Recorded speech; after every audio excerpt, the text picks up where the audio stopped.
ভবিষ্যতে যে কোনো নির্বাচনে আমরা ৩টি সংস্কার বাধ্যতামূলক মনে করি। একটা হচ্ছে ভোটারের সংস্কার। এই ভোটার তালিকায় যে জালিয়াত করা হয়, এটা আমরা শুনেছি গত ২০০৬ সনের আগে থেকেই। তারপরে পরবর্তীকালে তো আপনারা দেখছেন মানুষ তো বিনা ভোটে নির্বাচিত হয়েছে, নির্বাচন হয় নাই, রাত্রে ভোট দিয়েছে। এ থেকে একটা জিনিস প্রমাণিত হয় না? যার ভোট সে কেন দিতে পারবে না?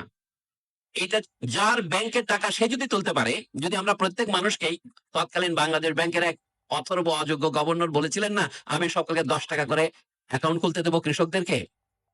তো আপনি একটা ভোটারকে যদি অ্যাকাউন্ট করেন, তার ভোট তিনি না দিলে সেই ভোট কখনোই হবে না। কিন্তু আপনার ভোট দেওয়া হয়ে গেছে, আপনি চলে যান। এটা যদি বলতে পারে, তাহলে তো সেখানে ভোটার ব্যবস্থা সংস্কার হলো না। ভোটারের ক্ষেত্রে আসেন। একটা জিনিস লক্ষ্য করেছেন আমাদের সংবিধানে সব কথা আছে। শ্রেণী কথাটা শুধু নাই।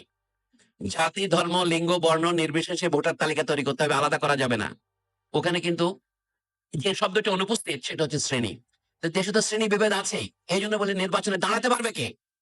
আপনার যদি বিপুল পরিমাণ অর্থ ব্যয় না করলে নমিনেশন পাওয়া যায় না। এটা সকলের জানা কথা। এটার অবসান হবে কিভাবে? বিপুল পরিমাণ অর্থ খরচ না করলে নির্বাচনে প্রচারণা চালানো যায় না। কারণ এই সংস্কার কেন আমরা একমত হতে পারবো না? যে নির্বাচন করার সময় আলাদা কোনো প্রচারপত্রের দরকার হবে না। নির্বাচন কমিশনই সমস্ত প্রচার করবে। সবার নাম, নামের আদ্যাক্ষর অনুসারে, বয়স অনুসারে প্রচার করবে।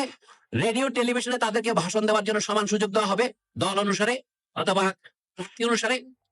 আর এখন যে সমস্ত বলা হচ্ছে ইংরেজিতে এগুলি বলে রেড হেরিং। আসল সমস্যা থেকে দৃষ্টি সরাবার জন্য অন্য সমস্যা নিয়ে যাওয়া হচ্ছে। আমাদের মেম্বার সংখ্যা ৩০০ জায়গায় ৪০০ করলে কি এমন পরিবর্তন হবে? নারী মেম্বারের সংখ্যা এখন ৫০ আছে, সেটা ১০০ করার প্রস্তাব শোনা যাচ্ছে। ১০০ না ৪০০ করলে কি পরিবর্তন হবে? যদি ভোটার ব্যবস্থায় পরিবর্তন না আসে? আপনার তো যেই লাল সেই কদুই থাকবে।